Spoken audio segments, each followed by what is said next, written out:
everybody! Jamil coming to you from the one and only Small Fry Show. On tonight's video, we're going to talk about respecting your meat driver. But before we get too deep in this thing, you already know what I need you to do. Make sure you like, comment, subscribe. Tell a friend to tell a friend to tell a friend to come join the family.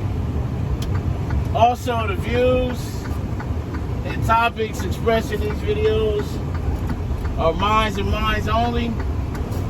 They do not represent the company that I work for.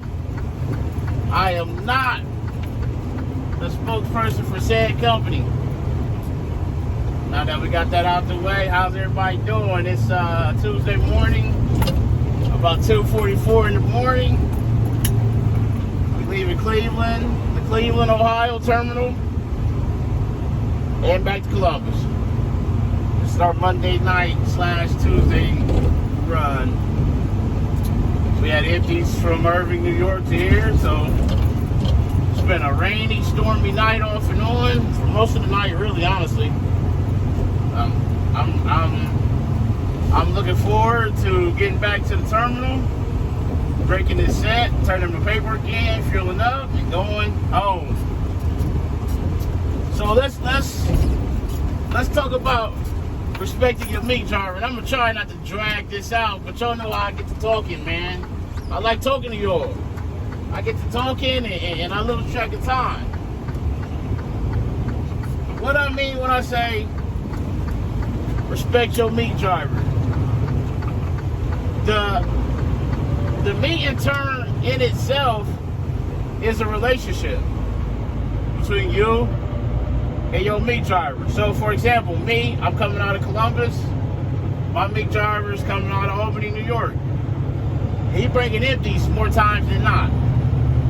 Now, 95% of the time, he's gonna be bringing empties. Now, there's a rare occasion where they will stop him at a terminal on the way, whether it's Rochester, Syracuse, or Buffalo. So I'm the one bringing the freight to him, to the meat point. I'm always going to bring him freight.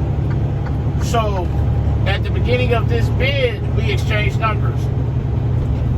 Now that ain't mean that y'all got to be buddy and talk on the phone all night and on your day off. That's not what that means. You can form a friendship, but the main purpose of exchanging that number is if something happens on my end, I can let him know. If something happens on his end, he can let me know. Communication is going to be important within this meat point relationship.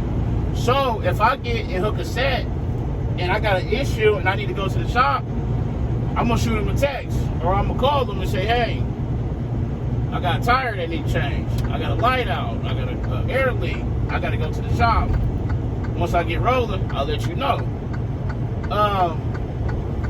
Hey, the loads ain't ready yet. We're waiting on one trailer. When I get rolling, I'll let you know. You know, same as on his end. He don't have a shop on his end, but hey, I gotta stop in Rochester and drop 2, and I'm gonna be bringing you 2 empties, or stopping in Buffalo and pick up 2 and bringing you 2. Okay, I'm gonna be, about 45 minutes later than normal. All right, cool. That type of stuff is important to make this successful transaction. Y'all, if y'all been rocking with me long enough, y'all know this road is terrible. We ain't even doing a speed limit. A breakdown, anything to communicate. And also what him and I do is when our gate time is 7, we can leave at 1900, we can leave at 1830.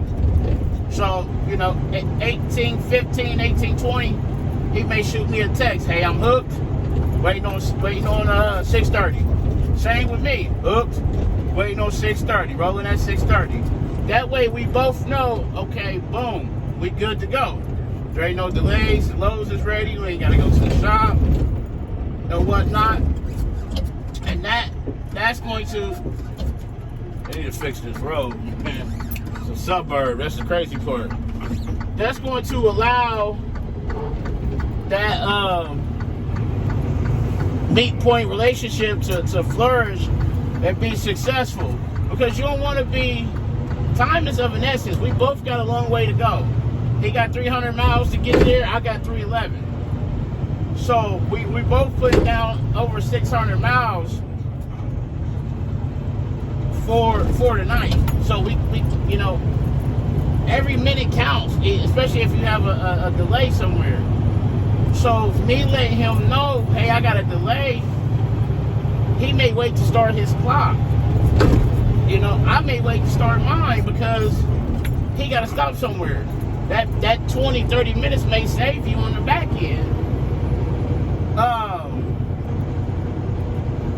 And that's what's important, because I've heard the horror stories of the meat guys not communicating. Hey, why didn't you call and let me know that, you know, the loaf was late? I've been sitting here an hour and a half. Y'all could have stopped and got me something to eat. I could have, you know, fueled up. I could have. There's a lot of different things that can play a part in your communication. Also, don't be bringing your meat driver no mess. If I got a light out, an air leak, a tire need changed, any of that stuff, there's a shop in my terminal. I'm gonna get it fixed before I bring it to him, because I know he going back to his terminal. For one, they ain't got no shop. For two, by doing your pre-trip and stuff, you are saying that the equipment is road ready. It's road ready.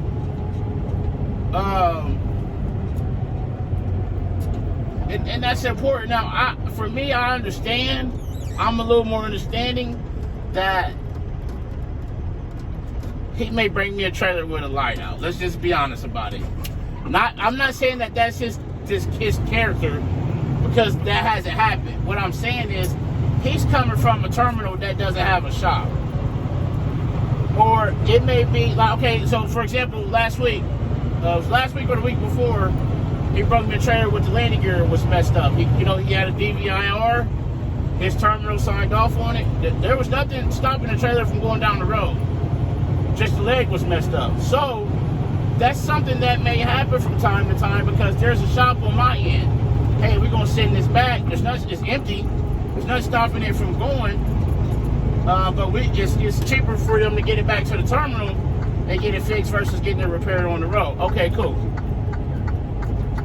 But if it becomes a constant issue, mud flaps missing, tires flat, 2-3 lights out, damage, it's like, okay, hold on. Hold up. This can't be happening, because I'm not going to do that to you. Because even with empty, sometimes when we get busy, there's terminals that are going to be waiting on those empty trailers. When you get them there, you're going to be throwing them in the door, and they're going to be ready to load them when it get busy. So if that trailer can't go, you need to communicate that with your dispatch or central. Hey, this trailer, man, it's got issues on it. It can't be loaded. All right, boom. They can say, drop it. We'll have you go ahead and get the freight that's there, because that's what's important, and we'll get it, relayed after that. Or they may say, all right, well, we'll get it back. Well, so go ahead and bring it back. But all that plays a part into a successful meet point relationship, because you're going to be dealing with this other driver for however long you're on that run. Our runs is for 6 months. So for 6 months, you and this driver got to coexist. Like I said, y'all ain't got to be best of friends and things like that, but y'all do have to coexist within the work description that y'all are providing to the company and having to interact with each other. So for me, I take care of everything I need to take care of at the terminal. And I do my best to not to have to stop going up. Now, if I have to use the restroom or something mechanical, things like that, I'm going to stop. That would be unreasonable to expect that of your meat driver to not stop. But I'm going to do everything in my power to not have to. And then if I want to, let's say I want to get something to eat or get a snack or get a cup of coffee, I try to make those stops after my meet guy. After we meet and they swap trailers, coming back, then I may stop because I've completed that part. And that's just me being considerate, and I don't want to hold him up. But if something does happen and I have to stop, once again, I can just shoot him a text or call him and say, hey, man, listen, I had to stop. You know, be like 10 minutes later than normal. I don't have to do that, but that's giving him the courtesy that I would like from him. All part of that communication. When I get loads out of Columbus, if they're supposed to be weighed and they're not, I weigh them. I don't bring them no overweight trailers. I make sure the hazmat is correct. The paperwork is correct. Because I'm exchanging that off to him. When we get to the meet point, I say, hey, everything's riding good, everything's great, man, or the trailer feel kind of heavy, it's bouncing a little bit, it's pulling a little bit. I give him an update on what I face with the loads coming up. Okay, cool. Give him the paperwork, we swap, you know, see you tomorrow, go on about your business. I've heard the horror stories of meat drivers being late on purpose, messed up trailers, messed up dollies, don't like each other, can't get along. You gotta coexist for that 10 minutes. It's simple, man. Treat people how you want to be treated. If you want to be treated like crap, then treat somebody like crap, and that's what you'll get. But I'm pretty sure most people don't want to be treated like crap. Get back what you put out in the atmosphere. That's the laws of attraction. You reap what you sow. You sow good seed, you get good in return. You sow bad, then you won't get bad. Be mindful and be respectful of each other. Be on time. That's one of my pet peeves, is being late. I feel like if you're late constantly, you're selfish. Because you forcing somebody else to be on your time and be held up because of your lack of planning. It's selfish. So be mindful of your meat person. Both ways. You be mindful of them, they should be mindful of you. If y'all got an issue, talk about it. Hey, man, you constantly late. What's going on? Oh, well, you know, hey, I got a medical condition. I got to stop and use the restroom a lot. It's nothing personal. I'm sorry. I go to leave 30 minutes early, so it kind of put me behind. I apologize, man. Oh, okay, cool. No, I get it. I understand. So much can be cleared up with a simple conversation and understanding without all the extra angriness. Okay, cool, man. My meat guy always there before me, unless he got to stop. When I pull up, he let my landing gear down. I'm putting everything in the computer. He take my airlines off, pull my release. He don't have to do that. He don't. He can sit there and wait for me to give him the paperwork.